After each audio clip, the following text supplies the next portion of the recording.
Guys ఈ వీడియోలో 2025 ఐపీఎల్కి mega యాక్షన్కి వచ్చే ప్లేయర్స్తో ఆర్సీబీ పాసిబుల్ ప్లేయింగ్ లెవెన్ ఎలా ఉంటే బాగుంటుందన్నది ఫుల్ క్లారిటీగా ఈ వీడియోలో చూద్దాం. నేను ప్రీవియస్ వీడియోస్లో ప్రతి టీం కూడా టార్గెట్ చేస్తున్న ప్లేయర్స్ని బట్టి పాసిబుల్ ప్లేయింగ్ లెవెన్ ఎలా ఉంటుందో అన్నది వీడియో చేశాను. ఆ వీడియో చూసుంటే ఓకే, చూడకపోతే కామెంట్ సెక్షన్లో లింక్ ఇస్తున్నాను, ఒకసారి చూడండి.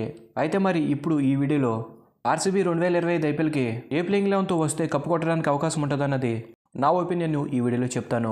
ఇంకా మిగతా అన్ని టీములకు సంబంధించి కూడా ఇలాగే వీడియో చేస్తాను, కాబట్టి ఎవరు కూడా డిసప్పాయింట్ అవ్వకండి.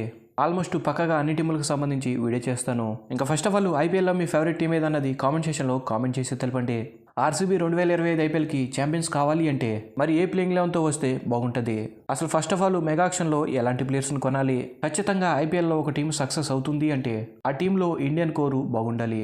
ఇండియన్ ప్లేయర్స్ మంచి ప్లేయర్స్ మంచిగా ముందుండి పర్ఫార్మెన్స్ చేస్తేనే ఆ టీము ఛాంపియన్స్ కావడానికి అవకాశం ఉంటుంది.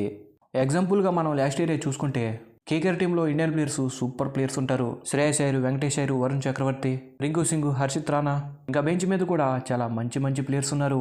ఇంత మంచి ఇండియన్ ప్లేయర్స్ ఉన్నారు కాబట్టి లాస్ట్ ఇయర్ కేకేఆర్ ఛాంపియన్స్గా నిలిచారు. మరి ముంబై, సిఎస్కే టీములు కూడా ఐపీఎల్లో ఇంత సక్సెస్ఫుల్గా ఉన్నారు అంటే వాళ్ళ పిచ్కి ఏ ప్లేయర్స్ అయితే సెట్ అవుతారో ఆ ప్లేయర్స్ని ఎక్కువగా కొంటారు. ఇంకంతేకాకుండా ఇండియన్ ప్లేయర్స్ మంచి ప్లేయర్స్ ఉంటారు. అందుకే ఈ రెండు టీంలు ఐపీఎల్లో మోస్ట్ సక్సెస్ఫుల్ టీమ్స్. దీని గురించి నేను గతంలో కూడా చెప్పాను. ఇండియన్ ప్లేయర్స్ ఉన్నారు కానీ విరాట్ కోహ్లీ, సిరాజ్, ఇంకా రజత్ పడిదార్ లాంటి ప్లేయర్స్ తప్ప మంచి పేరున్న ఇండియన్ ప్లేయర్స్ అయితే లేరు. ప్రతి సీజన్లో కూడా ఆర్సీబీ కప్పు కొట్టుకోకుండా ఫెయిల్ కావడానికి ఇది కూడా కారణమే అని చెప్పాలి. ఇంకా నెక్స్ట్ చిన్నస్వామి పిచ్. చాలామంది చిన్నస్వామి పిచ్ ఆర్సీబీకి కలిసి రావట్లేదు అంటున్నారు, కానీ ఇది మాత్రం రాంగ్ అని చెప్పాలి. ఎందుకంటే ఆర్సీబీకి కలిసి రాంది చిన్నస్వామి పిచ్ కాదు. ఆర్సీబీ మేనేజ్మెంట్ ఆ పిచ్కి తగ్గ ప్లేయర్స్ని కొనకపోవడమే ప్రాబ్లం. అంటే బాగా పవర్ హిట్టింగ్ చేయగల ప్లేయర్స్ని కొనాలి. ఇంకంతేకాకుండా బౌలింగ్లో కూడా మంచి ఎకానమీతో బౌలింగ్ చేయగల బౌలర్స్ని కొనాలి. అప్పుడే ఈ పిచ్లో మ్యాచెస్ని గెలవడం జరుగుతుంది. ఎగ్జాంపుల్గా మనం 2016 ఆర్సీబీ టీంను చూసుకుంటే Virat Kohli, Chris Gayle, AB de Villiers, Shane Watson, KL Rahul, Yuzvendra Chahal, Chris Jordan లాంటి మంచి ప్లేయర్స్ ఉండేవాళ్ళు. బ్యాటింగ్లో మ్యాచ్ స్టార్ట్ అయినప్పటి నుంచి క్రిస్ గేల్ పవర్ హిట్టింగ్ చేసేవాడు. ఇంకా మిడిల్ ఆర్డర్లో కేఎల్ రాహుల్, ఏబీ డేవిలియర్స్ అదర్ కొట్టేవాళ్ళు. ఇంకా ఆర్సీబీ పిచ్లో బౌలింగ్ విషయంకి వచ్చేస్తే అది ప్రతి ప్లేయర్కి కూడా చాలా కష్టమే అని చెప్పాలి. ఎందుకంటే చిన్నస్వామి బౌండరీస్ చాలా చిన్నగా ఉంటాయి. ఇంకా పిచ్ కూడా బ్యాటింగ్కి చాలా అనుకూలిస్తుంది. కాబట్టి బౌలర్స్ టెక్నిక్గా బౌలింగ్ చేస్తే సరిపోతుంది. 2016లో బౌలర్స్ కూడా మంచిగా బౌలింగ్ చేసేవాళ్ళు. మరి ఇలా 2016లో ఆర్సీబీ ఫైనల్ దాకా వెళ్ళారు అంటే ఖచ్చితంగా ఆ పిచ్కి తగ్గ ప్లేయర్స్ని తీసుకున్నారు. కాబట్టి ఇప్పుడు ఆర్సీబీకి హెడ్ కోచ్ డానియల్ విటోరీ మంచి సక్సెస్ఫుల్ కోచ్. ప్రజెంట్ ఇతను ఎస్ఆర్హెచ్కి కోచ్గా చేస్తున్నాడు. కాబట్టి ఈసారి యాక్షన్లో RCB head coach Andy Flower ఇంకా ఆర్సీబీ మేనేజ్మెంట్ ఆ పిచ్కి తగ్గ ప్లేయర్స్ని తీసుకోవాలి. మరి ఆ ప్లేయర్స్ని ఎవరిని తీసుకుంటే బాగుంటుంది?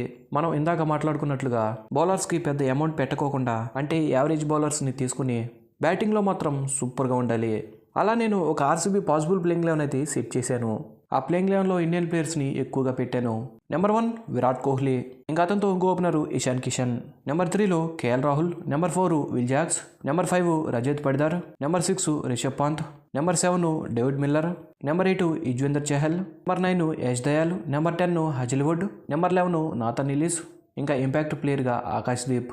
ఆర్సీబీ ఇలాంటి టీంని కొనడానికి అవకాశం ఉంటుందా అంటే మ్యాక్సిమం ఉండకపోవచ్చు. కానీ ఈసారి యాక్షన్లో ఆర్సీబీ ఎక్కువగా ఇండియన్ మంచి ప్లేయర్స్ను కొనడానికే చూడాలి. అప్పుడే ఆర్సీబీ టీము ఐపీఎల్లో సక్సెస్ కావడానికి అవకాశం ఉంటుంది. 2025 ఐపీఎల్కి ఆర్సీబీ కప్పు కొట్టాలి అంటే ఏ ప్లేయింగ్ లెవెన్తో వస్తే బాగుంటుందన్నది మీరు కామెంట్ సెక్షన్లో కామెంట్ చేసి తెలపండి. ఇంకా అలాగే వీడియో నచ్చితే ఒక లైక్ వేసుకోండి. Thanks for the watch. Have a nice day.